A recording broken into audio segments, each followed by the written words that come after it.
नमस्कार, मैं दीपक शर्मा और मेरे यूट्यूब मंच पर आपका स्वागत है।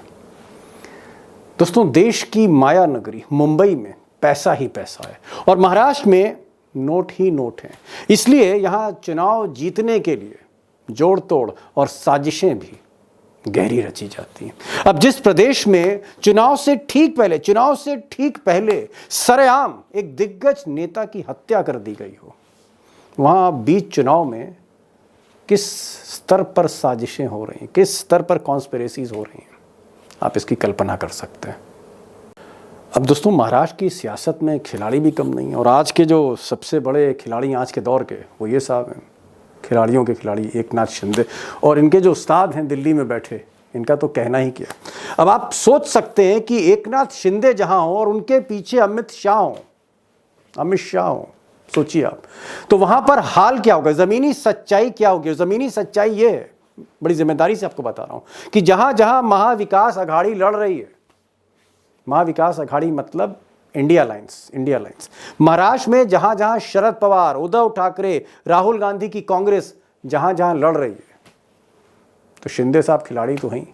हर जगह या ज्यादातर जगहों पर ऐसे चुन कर इंडिपेंडेंट्स खड़े किए, ऐसे रेबलों के पीछे, बागियों के पीछे, रेबल्स के पीछे शिंदे साहब का हाथ है कि जो आप सोच नहीं सकते। और ऐसा भी कहा जा रहा है कि ये रेबल्स वो हैं, ये बागी वो हैं जिनको माल भी फिर खुला दिया जा रहा है। मकसद एक ही है कि ये जो रेबल्स हैं, ये जो बागी हैं, इनको वोट काटना है। कोई मुस्लिम का वोट काट रहा है, तो कोई मराठा का वोट काट रहा है, कोई किसी पर्टिकुलर जाति का वोट काट रहा है, और ये खेल हो रहा है। अब जोड़ तोड़ और तोड़ फोड़ और पैसे के इस खेल में एक खेल आज कांग्रेस के साथ भी हो गया और बड़ा ही चौंकाने वाला था। वो कोल्हापुर से कांग्रेस की जो उम्मीदवार हैं, रॉयल फैमिली की उम्मीदवार हैं मधुरिमा राजे। इनके हस्बैंड जो हैं, पति हैं राजा साहब, वो कांग्रेस के एमपी हैं। तो ये जो मधुरिमा राजे हैं, ये कांग्रेस से चुनाव लड़ रही थी और आज अचानक नामांकन वापस करने की आखिरी तारीख थी, ये घर बैठ गई। कुछ ऐसा ही हुआ जैसे सूरत में हुआ था लोकसभा चुनाव में, कांग्रेस का उम्मीदवार घर बैठ गया। इंदौर में भी आपने ऐसे देखा, कांग्रेस का उम्मीदवार घर बैठ गया। अब ये जो कहानी है रानी साहिबा की, मधुरिमा राजे की, बड़ी लंबी कहानी है, फिर कभी बताऊंगा। लेकिन सिर्फ इतना कह रहा हूं कि खेल तो हुआ, लेकिन खेल का जवाब इस खिलाड़ी ने भी दिया। नाम है शरद पवार और इनके साथी हैं Uddhav Thackeray, the king of Mumbai. जवाब इन्होंने भी दिया, तगड़ा दिया। अब दोस्तों, ये सच्चाई है कि अमित शाह अपने को चाणक्य मानते हैं, लेकिन जो जानकार हैं, राजनीति को जो भीतर से समझते हैं देश की, उनका कहना है कि साहब नहीं, असली चाणक्य तो यही आदमी है, 84 साल वाला शरद पवार। और शरद पवार और अमित शाह जहां भी आमने सामने हुए हैं, वहां जीत शरद पवार की हुई। वो लोकसभा का चुनाव हो पिछला या फिर राज्यसभा का चुनाव हो, भले ही अमित शाह ने ईडी और सीबीआई और इनकम टैक्स के दम पर शरद पवार की पार्टी तोड़ दी हो, लेकिन टूटी हुई पार्टी से शरद पवार ने बार बार शिकस्त दी है अमित शाह को। और इस बार भी गेम प्लान जो शरद पवार ने रचा, कहीं ना कहीं चाणक्य अमित शाह चौंक गए। मिसाल के तौर पर, जो मिसाल मैं आपको देना चाह रहा हूं, ये तस्वीर जरा देखिए।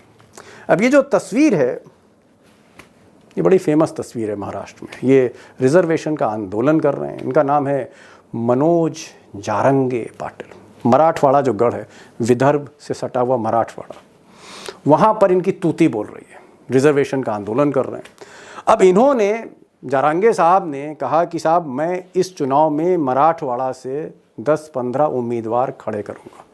यानी वोट सीधे शरद पवार के कटते, महाविकास अघाड़ी के कटते। बीजेपी मजा ले रही थी और शरद पवार ने फिर गेम खेल दिया। शरद पवार ने कहीं ना कहीं दबाव दिया, ठाकरे भी उसमें थे, और अल्टीमेटली मनोज जारंगे पाटिल ने एक बहुत ही चौंकाने वाला फैसला लिया। उन्होंने कहा नहीं साहब, मैं अब कोई उम्मीदवार नहीं खड़ा करूंगा, अब मैं कोई भी कैंडिडेट नहीं खड़ा करना चाहता, मैं विड्रॉ कर रहा हूं, मैं राजनीति और चुनाव में नहीं पड़ना चाहता। A big statement. और इस स्टेटमेंट का जो एडवांटेज है, ये जो वापस किया है या इन्होंने विड्रॉ किया, सियासत से दूर हो गए, चुनाव से दूर हो गए मनोज जारंगे पाटिल, इसका जो एडवांटेज है, इसका जो लाभ है मराठवाड़ा में, वो महाविकास अघाड़ी को मिलेगा। महाविकास अघाड़ी मतलब इंडिया अलायंस। अब दोस्तों एक और खेल हुआ इसी महाराष्ट्र के चुनाव में। अब ये खेल शरद पवार साहब ने कराया, ठाकरे साहब ने कराया, वक्त ने करा दिया, समय ने करा दिया, सिचुएशन ने करा दिया, तो मैं नहीं बता सकता हूँ। लेकिन ये जो खेल हुआ है इससे भी लाभ कहीं ना कहीं महाविकास अघाड़ी को ही मिलेगा। और ये खेल ये है कि राज ठाकरे साहब को भी बीजेपी साथ में लाना चाह रही थी कि भाई हिंदू वोट जो है राज ठाकरे से भी मिलें, एकनाथ शिंदे से भी मिलें, बीजेपी के मिलें, एक हिंदू सॉलिडेरिटी, ये सोचा था अमित शाह ने, फडणवीस ने, मोदी ने। तो राज ठाकरे साहब को लाया गया। राज ठाकरे साहब ने कहा कि मैं भाई इस चुनाव में अलग लड़ूंगा, लेकिन फडणवीस ने कहा कि नहीं, कोई बात नहीं, आप अपने बेटे को माहिम से लड़ाइए, अमित ठाकरे को हम सपोर्ट करेंगे। तो एक अंडरस्टैंडिंग हो गई। अब ये जो अंडरस्टैंडिंग हुई, इस अंडरस्टैंडिंग में एकनाथ शिंदे को बड़ा बुरा लगा, और एकनाथ शिंदे और राज ठाकरे, इनमें 36 का आंकड़ा हो गया। हकीकत यह है कि माहिम से जहां पर अमित ठाकरे लड़ रहे हैं, राज ठाकरे के बेटे, वहां पर शिंदे का आदमी आज माफ़ी मांगने गया था राज ठाकरे से कि चलिए साहब हम बैठ जाते हैं। राज ठाकरे ने मिलने से मना कर दिया। और इसका निष्कर्ष क्या है? इसका निष्कर्ष ये है कि right now it's Raj Thackeray versus Eknath Shinde, यानी भाजपा के घर में लड़ाई है, और इसका नुकसान भाजपा को ही होगा। एडवांटेज कहीं ना कहीं महाविकास अघाड़ी है। अब दोस्तों साजिशों और तोड़ फोड़, इस पूरे गेम में जो शतरंज बिछी है महाराष्ट्र में, पैसे ही पैसे वाले महाराष्ट्र में, वहाँ पर क्या शरद पवार के हाथ में बाजी है या बाजी अमित शाह के हाथ में? किसके हाथ में बाजी है, ये एक बड़ा सवाल है। और आज नामांकन वापस होने के बाद कई बागी बैठ गए हैं। जो सिचुएशन बनी है, जो इस वक्त ज़मीनी सच्चाई है महाराष्ट्र की, वो क्या है? क्या महाविकास अघाड़ी आगे है, या फिर अमित शाह, देवेंद्र फडणवीस और एकनाथ शिंदे और अजीत पवार भी, क्या ये कहीं ना कहीं फाइट दे रहे हैं और ये बैटल जीत सकते हैं जैसे हरियाणा जीता था इन्होंने? होने क्या जा रहा है, आगे कौन है? आज 3 खास मेहमान हैं, और आज मैंने दोबारा बुलाया प्रकाश पोहरे साहब को, वेरी सीनियर जर्नलिस्ट, और ये इस वक्त भी अकोला से लाइव हो रहे हैं। महाराष्ट्र से लौटे अशोक वानखेड़े टाइगर भी हमारे साथ हैं, वो कई जानकारियाँ आपको दे रहे हैं, खास जानकारियाँ दे रहे हैं। उमाकांत लखेड़ा भी होंगे। इन तीनों को सुनिए, पिक्चर क्लियर होगी महाराष्ट्र में क्या होने जा रहा है, और जो महाराष्ट्र में होगा वही इस देश की राजनीति की दिशा तय करेगा। जो सवाल था वो ये था कि चाहे देवेंद्र फडणवीस का आज का इंटरव्यू हो, या अमित शाह की बात हो, या नरेंद्र मोदी हो, या जेपी नड्डा, ये 4 टॉप लीडर्स हैं, चारों इस तरह के संकेत दे रहे हैं, बातें कर रहे हैं कि भाई जिस तर्ज पे हरियाणा जीता था उस तर्ज पे हम महाराष्ट्र जीतने जा रहे हैं। एक और बात, इसमें 3 चीजें उठती। क्या हरियाणा का हैंगओवर है, नशे में है सत्ता के? क्या डे ड्रीमिंग, दिन में सपने देख रहे हैं बीजेपी? या फिर बीजेपी वाकई जो हरियाणा में किया वो महाराष्ट्र में करने वाली है? महाविकास आघाड़ी को एज है, महाविकास आघाड़ी सरकार बनाने जा रही है, लेकिन महाविकास शरद पवार, उद्धव ठाकरे, राहुल गांधी, शरद पवार, उद्धव ठाकरे, राहुल गांधी ये बनाने जा रहे हैं। बीजेपी सबसे बड़ा प्लेयर है, सबसे ज्यादा सीटों पे लड़ रहा है। बीजेपी लगातार ये कहेगा कि नहीं हम जीत रहे हैं। ये जो बातें आप कह रहे हैं, ये बातें लगातार हो रही थी, ये बातें लोकसभा में चुनाव में हब हो रही थी। यदि महाविकास आघाड़ी इंडिया गठबंधन को हरियाणा हारने की वजह से आप सोचते कि इंडिया गठबंधन हाशिए पे आ गया, तो फिर जम्मू कश्मीर में इंडिया गठबंधन की जीत हुई, इसलिए भी अपबीट हो सकता है। वो हरियाणा रिपीट हो सकता है, वो जम्मू कश्मीर रिपीट कर सकते हैं। जम्मू कश्मीर में कांग्रेस कमजोर पड़ी, लेकिन नेशनल कॉन्फ्रेंस ने खेला। यहाँ शरद पवार और उद्धव ठाकरे बढ़िया सीट निकाल के ला सकते हैं। हो सकता है कांग्रेस थोड़ी कमजोर पड़े, लेकिन सरकार बनाने में कोई कष्ट नहीं होगा जी। इसलिए ये नरेशन है, ये लगातार नरेशन बनाया जा रहा है। लेकिन टाइगर, आज जिस तरह से हमने देखा, आज कई बागी ऐसे हैं, 36 बागी महायुति में थे, अभी भी कई बागी खड़े हुए हैं, वो मान नहीं रहे बात। उनको अमित शाह ने भी फोन कर दिया, देवेंद्र फडणवीस ने भी हाथ जोड़ लिए, वो मान नहीं रहे। तो वहां पर भी बागी मौजूद हैं जो चुनाव लड़ रहे हैं। और आज दोपहर में प्रेस कॉन्फ्रेंस करी शरद पवार ने, उद्धव ठाकरे ने वार्निंग दी कि भाई बैठ जाइए वरना पार्टी से निकाल देंगे। तो अभी भी बगावत जो हो रही है उसका धुआं खत्म नहीं हुआ। महाराष्ट्र में सभी राजनीतिक दलों में मूल्यों का गिरावट आ गई है। सभी राजनीतिक दलों के जो कार्यकर्ता है, जिन्होंने अपना अपना राजनीतिक विचारधारा के चलते पार्टी को जिंदा रखा, वो सभी ही विद्वेषित है। क्या सांगली जैसा एक्सपेरिमेंट फिर सांगली के साथ कांग्रेस नेतृत्व ने ही किया? सांगली में एक जो बागी खड़ी है जयश्री पाटिल, उसके पीछे कांग्रेस का हर कार्यकर्ता खड़ा है। ऐसा क्या हुआ कि कोल्हापुर उत्तर में इंडिपेंडेंट विड्रॉ ही नहीं हुआ, तो कांग्रेस का जो ओरिजिनल कैंडिडेट था, जिसके पास कांग्रेस का बी फॉर्म था, वो विड्रॉ हो गया कि मैं जीत नहीं पाऊंगा इस इंडिपेंडेंट की जगह। तो जब इंडिपेंडेंट इतना स्ट्रांग था तो उसको टिकट क्यों नहीं दिया गया? क्या सोलापुर में शरद पवार जी ने बोलने के बाद और उनको प्रॉमिस करने के बाद उम्मीदवार विड्रॉ करने गया, तब तक टाइम खत्म हो गया, अब टेक्निकली उम्मीदवार वहां है। दूसरी बात, एक बात दीपक भाई आप जान लीजिए, आप भी और लखेड़ा जी भी बहुत सीनियर है मुझसे, और प्रकाश जी तो वाकई बहुत सीनियर है। जब किसी को आप विड्रॉ करते हो तो आप उसको टेक्निकली विड्रॉ करते हो, लेकिन फिर वो चुनाव से भी विड्रॉ हो जाता है, वो चुनाव में प्रचार से विड्रॉ हो जाता है, उसके कार्यकर्ता दूर हो जाते हैं। यदि 36 सीटों पे आपके बागी है, 36 में से 11 पे आप अभी बचे हैं, इसका मतलब आपने 25 लोगों को विड्रॉ करवाया। क्या उस 25 सीटों पे एक गारंटी है कि वो विड्रॉ हुए लोग एकदम सुबह से लेकर शाम तक जी जान लगा के प्रचार करेंगे? वो वहां सैबोटेज करेंगे। वो कहेंगे कई जगह ईडी का प्रेशर, कई जगह इनकम टैक्स का प्रेशर, कई जगह 10 प्रेशर होते हैं। और आजकल बीजेपी के पास तो प्रेशर ये है कि भैया राज्य सरकार भले ही हम नहीं आए, लेकिन केंद्र में सरकार है, एजेंसियां केंद्र से आती है, आप सोच समझ के काम करो। तो मतलब ठीक है, सब विड्रॉ कर लिया, अब जीतवा के दिखाओ आप जी। तो यहां पर मैं प्रकाश जी के पास और एक चीज आपसे और पूछना चाह रहा हूं। मैं देख रहा हूं कि सबसे ज्यादा अगर किसी की चल रही है तो एकनाथ शिंदे की चल रही है, जो सबसे जूनियर मोस्ट, देवेंद्र फडणवीस के आगे, उद्धव ठाकरे के आगे, शरद पवार के आगे, राहुल गांधी के आगे, एक जूनियर आदमी उसकी चल रही। जैसे मिसाल के तौर पर अंधेरी, वहां पर एनकाउंटर स्पेशलिस्ट प्रदीप शर्मा, उसकी पत्नी स्वीकृति, वो वहां से लड़ रही थी, एक फोन शिंदे का गया, बैठ गई। सना मलिक, नवाब मलिक की बेटी सना मलिक, वहां पर एक बागी लड़ रहा था, शिंदे का आदमी, शिंदे का फोन जाता है, बैठ जाते। ये सारा खेल शिंदे कैसे कर रहे हैं? पैसे का खेल है, मुख्यमंत्री की कुर्सी का खेल है, क्या खेल है ये? शिंदे के पीछे अमित शाह का बैकिंग। ओ, देखिए अमित शाह के होते मतलब शिंदे के फोन में सबसे ज्यादा ताकत।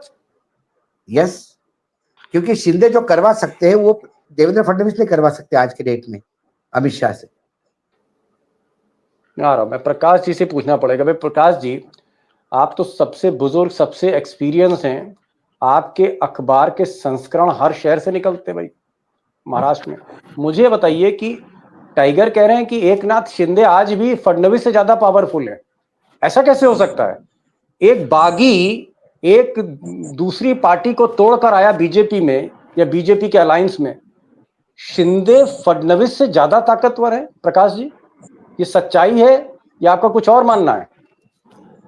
देखिए दीपक जी, बात क्या हो जाती है मैं बताता हूं आपको। क्या है कि जितना भी महाराष्ट्र के अंदर बीजेपी का सत्यानाश हुआ, उसका अगर सेहरा आप मुझे पूछेंगे किसके सर पे बांधना है, तो मैं इतना ही बोलूंगा कि वह शख्स का नाम है देवेंद्र फडणवीस।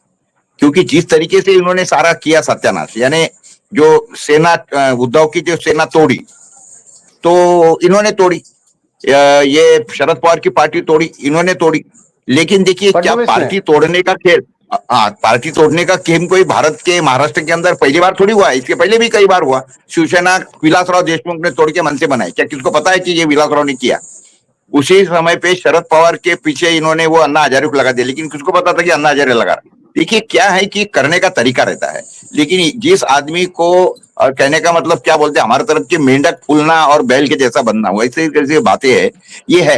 अभी बातें क्या हो रही है कि जो हमारे स्टेट का सत्यानाश जिसको बोलेंगे ना, एक स्टेट है, उसके बाद में वातावरण है, उसके बाद में ये फैमिलीज है, इसके अंदर का अगर क्या बोले कि दूध के अंदर नमक का ढेकला डालने का काम अगर किसी आदमी को देना है, तो मैं आपको उस आदमी का नाम बोलूंगा कि एकमात्र आदमी है, वो है देवेंद्र फडणवीस। बातें ऐसी है कि इन्होंने जिस तरीके से, देवेंद्र फडणवीस जो है वो विलेन है पूरी राजनीति के, पूरे चुनाव के खलनायक महाराष्ट्र के लिए, महाराष्ट्र के लिए मैं इतना बताऊंगा, पर्टिकुलरली हमारे विदर्भ के लिए तो पूरे विलन है। हालांकि ये वही देवेंद्र फडणवीस है जिन्होंने ये बोला था, मैंने कल को भी आपको बताया था कि उन्होंने बोला था कि जब तक कि विदर्भ अलग नहीं होगा मैं शादी नहीं करूंगा। लेकिन बाद में हुआ क्या, शादी भी कर ली, बच्चे भी पैदा कर लिए, विदर्भ का मुद्दा भूल गए।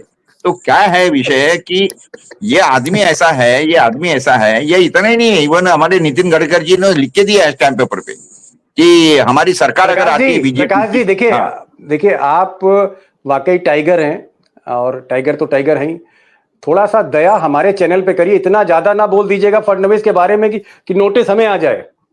मैं सिर्फ ये कह रहा हूं, क्योंकि आप आलोचना करिए, दीपक भाई आप चिंता ना करें, चिंता ना करें। आप ही के चैनल पे जो मैंने बोला उससे जो बवाल हुआ उसका नोटिस मुझे आया है, आपको नहीं, आप चिंता ना करें। चलिए चलिए जी प्रकाश जी आगे। नोटिस की फिक्र हम नहीं करते। आपको नहीं आएंगी, मेरे को नोटिस आएगी, लेकिन हम फिक्र नहीं करते, छोड़िए उसको। आपने सही फरमाया। एक Prakash ji on serious note, मैं ये चाह रहा हूं क्योंकि आप के अखबार हर कोने से निकल रहे हैं और आप एक बहुत ही तजुर्बे वाले, हम लोगों के बीच में जो दर्शक देख रहे हैं, जो पैनलिस्ट हैं, सबसे एक्सपीरियंस है। महाराष्ट्र की सारी स्थिति आपकी मुट्ठी में। मैं एक दिल से सवाल करना चाहता हूं, दिल से जवाब जाना चाहता हूं। क्या all said and done, Fadnavis आपने कहा कि भाई ये विलेन है या नितिन गडकरी हो सकते हैं, आज की तारीख में नितिन गडकरी नहीं है। चलिए जमीनी सच्चाई क्या है? आप अगर एक तटस्थ दृष्टिकोण से देखें तो क्या आपको महाविकास आघाड़ी आगे दिखती है या आपको महायुति फाइट बैक करते हुए दिख रही है? ये नतीजे किस तरफ जा रहे हैं 23 नवंबर के दिन? जो महाराष्ट्र के अंदर और विदर्भ के अंदर भी परिस्थिति 2 महीने पहले दीपक भाई बहुत अच्छी थी, मैं बताता हूं आपको।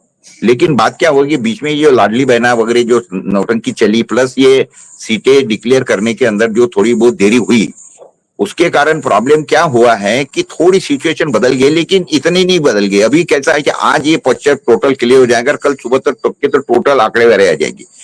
जो इन्फॉर्मेशन ये है कि रिबेल तो दोनों भी खेमे में है, यूटी में भी है और आघाड़ी में भी है रिबेल्स।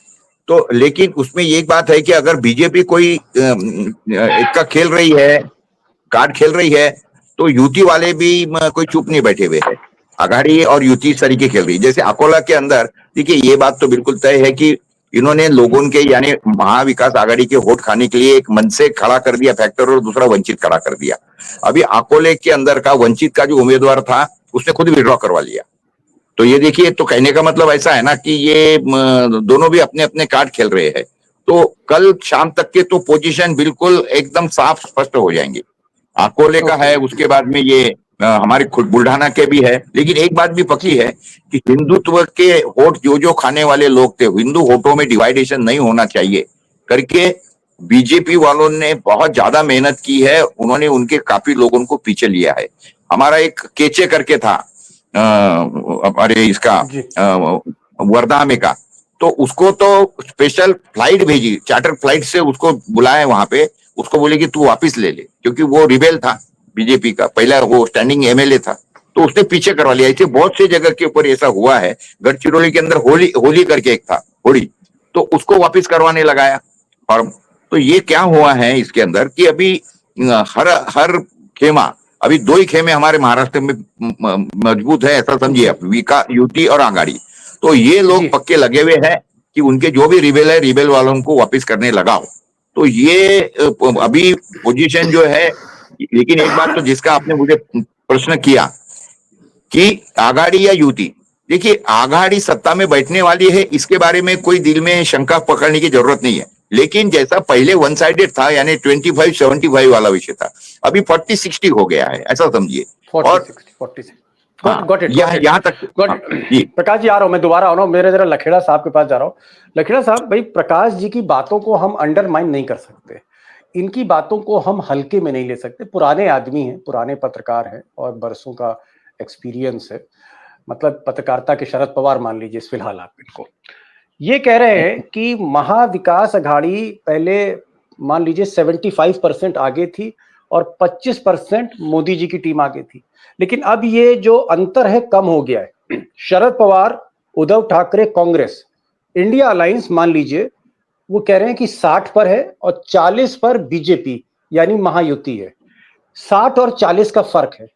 क्या आपको लगता है कि अमित शाह और मोदी जोर लगाएंगे और ये 60 और 40 के फर्क को बरकरार रखेंगे या कम करेंगे? 60 को 50-50, 50-50 कर सकते हैं, 60-40 को?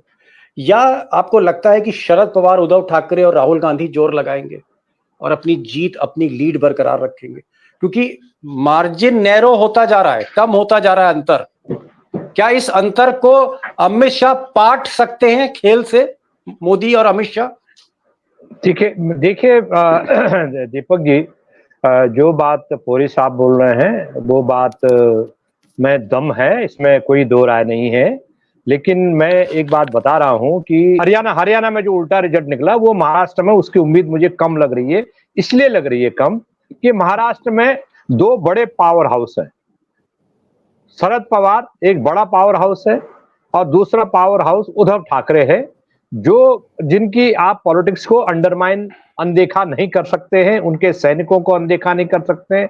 ग्रास रूट लेवल पर जो सिंपैथी है, लोगों को लग रहा है कि जो ये लाडली बहना योजना है ये इसलिए मिली है हमको कि इन्होंने शरद पवार और उद्धव को हराना है और कांग्रेस को हराना है। तो लोगों में ये भी एक अंडर करंट डेवलप हो रहा है कि ये मिला इनको इनकी वजह से मिला है, इनका डर था बीजेपी को, इसलिए मिल रहा है। तो एक सेक्शन में ये चीजें भी हो रही हैं। और महाराष्ट्र का जो मेरा फीडबैक है वो ये भी है कि लोग खा पी लेंगे, महिला भी कर लेंगे, लाडली महिला कर लेंगे, लेकिन वोट उधर जाएंगे। मैं एक बात और कहना चाहता हूं वोट जो है, वोट जो नहीं देंगे उस एक सारा नहीं देंगे। बहुत बड़ी बात, बहुत इंपॉर्टेंट बात आपने कही है। सेकंड राउंड में आपसे पूछूंगा दूसरा सवाल आपका। लखेड़ा साहब का ये कहना है, एक छोटा पॉइंट, हाँ बोलिए, छोटा सा पॉइंट है, छोटा सा पॉइंट, इसी में था, इसी का पार्ट है वो। दूसरा, ये डरे हुए हैं जब बीजेपी ने ये हंगामा खड़ा किया कि हम लार्जेस्ट पार्टी हैं और हंग असेंबली होगी तो हम लोग सरकार बनाने का दावा पेश करेंगे और मिनटों में हमारी सरकार बन जाएगी, जैसे वहां आधी रात में सरकार बन गई थी महाराष्ट्र में। तो इसमें एक जो बज है, जो र्यूमर है पूरे महाराष्ट्र में ये फैली हुई है कि इसके डर के मारे एकनाथ शिंदे और शरद पवार में दोस्ती हो गई है। तो शरद पवार जानते हैं कि कहां कैसा गोटी भिड़ना है और एकनाथ शिंदे उनको टाइगर से पूछूंगा। लखेड़ा साहब ने एक बड़ी बात कही और उन्होंने बड़ी बात ये कही, मैं चाहूंगा कि प्रकाश जी भी इस पर गौर करें और अशोक वानखेड़े टाइगर भी गौर करें। लखेड़ा साहब ने कहा कि भाई ये जो लाडली बहना योजना है या लड़का भाऊ योजना है या बर्तन बांटने की मुफ्त स्कीमें, ये जो 1 लाख करोड़ से ज्यादा की स्कीमें हैं, सीधे पैसा नकद नारायण जा रहा है जेब में। पब्लिक ये पैसा तो ले लेगी, पब्लिक जेब में पैसा रख लेगी, बैंक अकाउंट का पैसा निकाल के खर्च कर लेगी, वोट लेकिन वो मराठा अस्मिता पे ठाकरे और शरद पवार और कांग्रेस को देगी। ये इनका एक आर्ग्यूमेंट है। टाइगर, ये तो एक आर्ग्यूमेंट हो गया, इसका तो जवाब आप दीजिएगा, लेकिन मेरा दूसरा सवाल आ रहा है, क्या ऐसी स्थिति जब एकनाथ शिंदे पैसे के दम पर अगर 50-60 सीट ले आते हैं और बीजेपी उनको मुख्यमंत्री नहीं बनाती, तो क्या एकनाथ शिंदे शरद पवार के साथ जा सकते हैं? ऐसा कुछ हो सकता है? यकीनन एकनाथ शिंदे कई ऑप्शंस वे करेंगे। एकनाथ शिंदे के साथ विधायक कौन है, उनमें से ईडी के रडार पे कितने हैं, सीबीआई के रडार पे कितने हैं। उसके बाद यदि वो ज्यादा सीटें लेके आए और ऐसी सिचुएशन में आए कि उनके बगैर सरकार नहीं बनती, तो ये अमित शाह को भी सूट होगा कि उनको मुख्यमंत्री बनाना। ओके, वो कतई देवेंद्र फडणवीस को मुख्यमंत्री बनने नहीं देंगे। अगर अमित शाह उनको मुख्यमंत्री नहीं बनाते, मैं ये कह रहा हूं भाई, अगर मुख्यमंत्री टाइगर अगर मुख्यमंत्री बन जाते हैं, अमित शाह उनके सेहरा रख देता है सर पे, एकनाथ शिंदे के सर पे सेहरा रख देता है, फिर क्या दिक्कत है? एकनाथ शिंदे तो यही चाहता है। लेकिन मान लीजिए अमित शाह मोदी फडणवीस को बनाए, मेरा सवाल है कि अगर एकनाथ शिंदे को मुख्यमंत्री नहीं बनाया जा रहा तो क्या ही कैन स्विच साइड? मैंने कहा 153 सीटें 56 सीटें लड़ रही है बीजेपी, सारी की सारी तो सीटें बीजेपी लाएगी नहीं। बीजेपी महाविकास मतलब महायुति में बीजेपी सबसे बड़ी पार्टी, वो कितनी सीटें लाती है? 60 सीटें लाती है, 70 सीटें लाती है, 288 का हाउस है। मिनिमम आपको 145 सीटें चाहिए सरकार बनाने। 145 का आंकड़ा पिछली बार क्या हुआ, क्यों शिवसेना और बीजेपी ने दोनों ने मिलकर चुनाव लड़ा, लेकिन सामने जो थाली थी वो बीजेपी के मुंह से निवाला कैसा निकला? क्योंकि यदि शिवसेना माइनस होती है तो बीजेपी सरकार नहीं बना सकती। वहां कांग्रेस एनसीपी सब इकट्ठा होने के बाद भी वो आंकड़ा नहीं पूरा हो सकता था, तो शिवसेना वॉज अ बैलेंसिंग आंकड़ा। वो बैलेंसिंग आंकड़ा क्या अभी ले सकते हैं क्या? खासकर मराठवाड़ा में जो सीटें मिली है कुछ एकनाथ शिंदे को जी उसमें जरांगे के आंदोलन का बहुत बड़ा पार्ट है। मैं पहले भी आपके प्रोग्राम में कह रहा हूं कि Jarange was a product of Sharad Pawar and Eknath Shinde. It was a Maratha Okay. Politics एक अलग से एक चल रही है, पैरेलल चल रही है। मैंने बोला ना, महाराष्ट्र की राजनीति चंद्रकांता सीरियल हो गई है।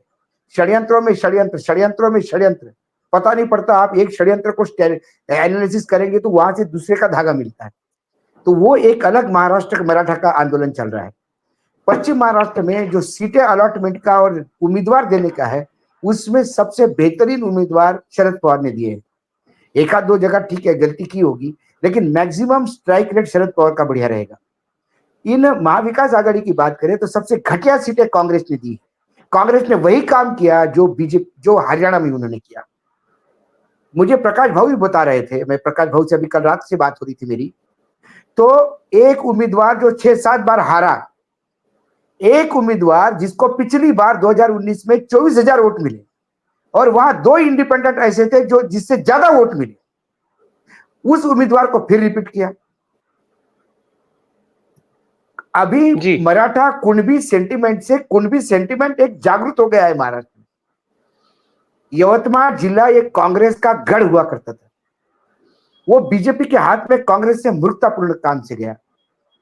यवतमाळ में जो एक उम्मीदवार देना था कांग्रेस को, कोई भी कुणबी पाटिल देते तो वो स्वीप कर देता। आपने वहां तेली उतारा। ऐसे कांग्रेस ने कई गलतियां की। जो आदमी आर्किटेक्ट था गुवाहाटी ले जाने का, सूरत वाया गुवाहाटी ले जाने का, जिसके फोटो छपे देवेंद्र फडणवीस के साथ, उसी के भाई को आपने उम्मीदवार बनाया। कांग्रेस ने कई जगह कांग्रेस ने गलतियां करी। ऐसे उम्मीदवार बनाए कि जैसे बिल्कुल गिफ्ट दे रहे बीजेपी को, ये लो भैया आपने हाथ में, ये सीट आप ले लो। ये क्यों होता है? मैं बार बार कहता हूं कि कांग्रेस में जो लोग बैठे हैं बीजेपी के स्लीपर सेल, लेकिन वो हरियाणा वाला खेल महाराष्ट्र में नहीं हो रहा है, क्योंकि जो खेल वो कांग्रेस के साथ कर सकते हैं वो उद्धव ठाकरे या शरद पवार के साथ नहीं कर पा रहे। लेकिन फिर मैं कहता हूं महाराष्ट्र में कांग्रेस भले ही ज्यादा सीट पर रहे, कुछ तो कांग्रेस के गढ़ है, वहां तो कांग्रेस की सीटें आएगी ही। प्रकाश जी, ठीक है, मैं समझ गया। कोई भी इलेक्शन होता है उसमें रेबल्स बागी खड़े होते हैं, नाराजगियां होती हैं, टिकट वितरण पर जो है वो तमाम आरोप लगते हैं, और सारे इलेक्शन होते हैं इस तरह से। जैसे हर शादी में बवाल होता है, ऐसे हर चुनाव में भी बवाल होता है। मौसा, मामी, फूफा सब रहते हैं।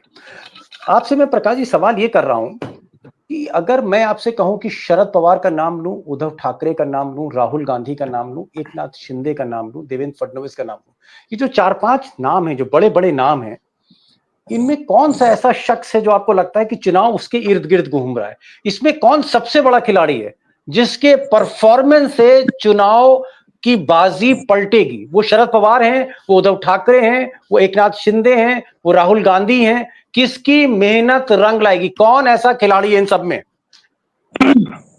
राहुल गांधी और शरद पवार, ये दोनों के ही इर्द गिर्द पूरे महाराष्ट्र की राजनीति घूम रही है। देखिए, कांग्रेस में तो बाकी कोई है ही नहीं, वहां पे तो जो खिलाड़ी है, मैं आपको सिंपल एक बताता हूं। देखिए, जो कांग्रेस महात्मा गांधी के बताए हुए मार्ग चलती थी, उनके नेता 7 स्टार होटलों में बैठ के अगर उम्मीदवारों के इंटरव्यू करेंगे तो क्या होगा, क्या होगा? और उसके बाद में पार्टी के अध्यक्ष ये अगर नॉट रीचेबल रहेंगे, पिछले महीने से नॉट रीचेबल है, क्या होगा? नाना पटोले एक महीने से वो नॉट रीचेबल है, क्या होगा साहब पार्टी का? और वही शरद पवार के जैसा आदमी ऐसा है कि उसको अभी भी फोन लगाओ रात को 12 बजे तो फोन उठाते।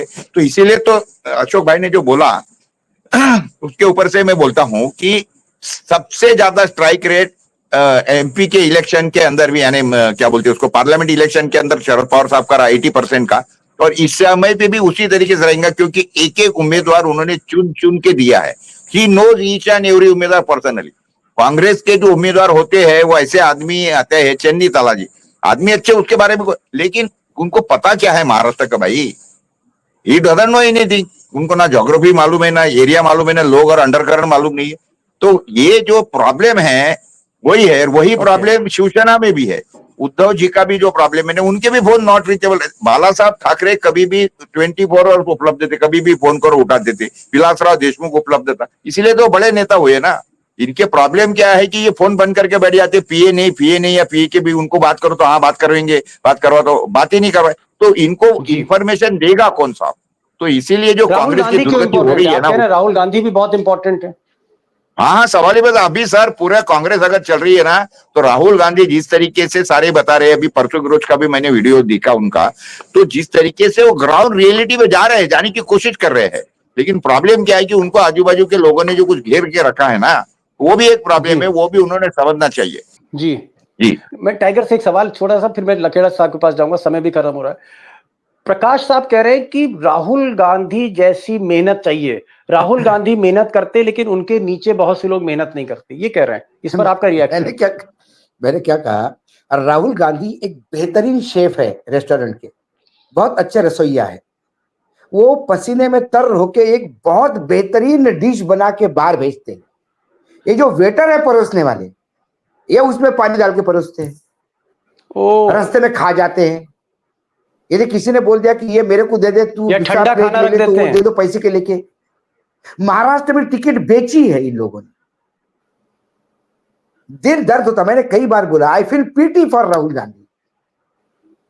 बट एक अकेला आदमी है जो नरेंद्र मोदी को टक्कर दे सकता है। एक अकेला आदमी है जिसके ऊपर आज भी इस देश के सबसे गरीब और अंतिम व्यक्ति का विश्वास है। वो आदमी साथ देना चाहता है, लेकिन ये क्या है, भगवान बुरे नहीं होते, जो पंडे हैं इनसे कौन निजात पाए। आपके पास यदि 500 रुपए नहीं हो तो आप नहीं दर्शन कर सकते भगवान का। भाई भगवान ने 500 रुपए नहीं मांगे थे। चलिए खैर, अब मैं आपको एक ऐसे परिवार की बात करता हूं, राहुल गांधी को करना क्या चाहिए? छोड़िए अब राहुल गांधी, जो हुआ आगे। राहुल गांधी को कभी अपने पार्टी का, हरियाणा का हार का विश्लेषण करना चाहिए। राहुल गांधी में क्या करना चाहिए? 10-15 दिन बचे हैं। अरे क्या करेंगे, जो लोग वहां चुनाव हरवा चुके उन्हीं के हाथ में बागडोर इधर दे दिया आपने। क्या आपने हरियाणा हराया? आप जरा आप इधर विदर्भ में मट्टी करो। ओके, बघेल साहब ने पूरा छत्तीसगढ़ निपटाया, अभी वो उधर में उतरे हैं चुनाव जितवाने के लिए। चलिए ठीक है, अशोक गहलोत ने निपटा दिया राजस्थान, अब वो महाराष्ट्र में उतरे हैं। सिंहदेव साहब पश्चिम महाराष्ट्र में हैं, टूर कर रहे हैं। इनको कार्यकर्ता पूछेगा कि साहब आपने अपने राज्य में क्या किया, यही तो बताओ पहले। वहां क्यों निपट गई पार्टी? लखेड़ा साहब भाई, टाइगर तो डिसअपॉइंटेड हैं, कह रहे हैं कि साहब कांग्रेस का लीडर अच्छा है, लेकिन नीचे के जो बाराती हैं तो वो ठीक नहीं। आपको क्या लगता है कि अब 10-15 दिन बड़े निर्णायक है, बहुत क्रूशल दिन है, इन्हीं 10-15 दिन में सारा कुछ तय हो जाएगा? राहुल गांधी को 2-3 बातें क्या करनी चाहिए? आप तो बहुत एक्सपीरियंस है साहब, 1988 से चुनाव देख रहे हैं आप तो। देखिए मैं एक बात बता दूं कि 2-3 पॉइंट बता दीजिए बस। हाँ जी। इलेक्शन को, राहुल गांधी को इलेक्शन को बहुत सीरियसली लेना पड़ेगा। पार्टी का जो कैडर है, जो घर बैठा हुआ है, उसको सड़कों पे निकालना पड़ेगा, बूथ मैनेजमेंट करना पड़ेगा। और तीनों, उद्धव ठाकरे की पार्टी, शरद पवार साहब की पार्टी, इनके साथ बूथ कोऑर्डिनेशन और चुनाव के दिन, मतदान के दिन कितने लोग वोट डालने के लिए आए, कितने लोग अभी घर में बैठे हुए हैं, कितने लोग 3 बजे तक नहीं आए, 4 बजे तक नहीं आए, उनको मोबिलाइज करना पड़ेगा। क्योंकि देखिए, वोटर्स को टेकन फॉर ग्रांटेड नहीं लेना चाहिए। ये हरियाणा ने ये तस्वीर दिखा दी है। और हरियाणा में ईवीएम या तिकड़मबाजी के अलावा कांग्रेस पार्टी की कमजोरियां उजागर हुई हैं, एक्सपोज हुई हैं। दूसरी बात यह है कि एक बात का ध्यान रखना चाहिए राहुल गांधी को कि जहां कांटे की टक्कर है, जहां उनको लीड करना चाहिए, एक नेशनल लीडर हैं वो इस समय, उनको महाराष्ट्र का जो इलेक्शन कैंपेन को लीड करना चाहिए। और सीमेंटिंग, जहां डिफरेंसेस हैं वहां सीमेंटिंग करनी चाहिए। मैं एक वार्न कर रहा हूं आपके जरिए महाराष्ट्र के मतदाताओं को कि जहां हार जीत का फैसला बहुत छोटा छोटा होगा, 2000, 10,000, 5,000, उन सीटों की संख्या Bharatiya Janata party multi corner fight से बढ़ाना चाहती है। वो चाहती है कि मल्टी कॉर्नर फाइट होगी, जैसे हरियाणा में हुई है। उन्होंने मल्टी कॉर्नर फाइट को स्पॉन्सर किया, उसको बढ़ाया, आगे बढ़ाया और कैंडिडेट खड़े किए।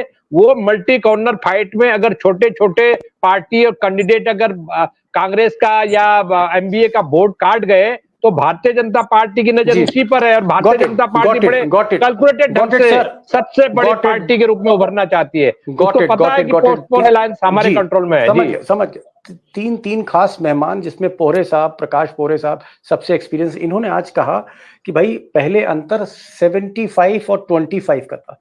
75% महाविकास आघाड़ी आगे चल रही थी, शरद पवार, उद्धव ठाकरे, कांग्रेस, लेकिन अब ये अंतर 40-60 का है, 40-60 का अंतर कम हो रहा है। लेकिन प्रकाश साहब को लग रहा है कि अभी भी एज महाविकास आघाड़ी के पास है।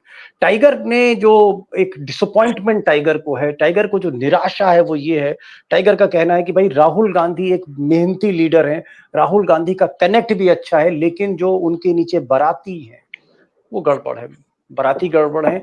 टिकट डिस्ट्रीब्यूशन में बहुत सी खामियां टाइगर निकाल रहे हैं कि अगर टिकट डिस्ट्रीब्यूशन बेटर होता तो विदर्भ में कांग्रेस एक अच्छी फाइट करती, क्योंकि विदर्भ में 36 ऐसी सीटें जहां सीधी लड़ाई बीजेपी के साथ है। और पिछली बार अगर आप चुनाव देखें, 4 जून के नतीजे देखें तो स्वीप किया था ये एरिया कांग्रेस ने, तो थोड़ा सा टाइगर को यहाँ पर दिक्कत है। और लखेड़ा साहब ने एक एक्सपीरियंस जर्नलिस्ट की तरह कहा है कि राहुल गांधी को मेहनत करनी होगी, बेटर कोऑर्डिनेशन चाहिए।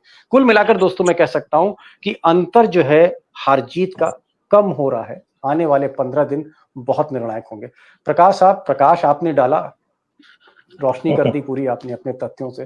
टाइगर, आपकी दहाड़ मुझे लगता है फिर से एक बार कांग्रेस के हेडक्वार्टर तक जाएगी, लेकिन मेरी गुजारिश ये है कि इस बार मुकदमा एफआईआर ना करे। टाइगर जो है उनकी बातों को समझे, टाइगर जो कहना चाहता है। दीपक भाई ऐसे मुकदमे कई आए कई गए, टाइगर इसलिए तो आपको लोग टाइगर कहते हैं, लेकिन सच्चाई, जबान भी टाइगर की है, कलेजा भी टाइगर का है। आपके चैनल पे सच्चाई बोली जाएगी, आपके चैनल पे किसी को खुश करने के लिए भटीती नहीं होगी, इतना जरूर।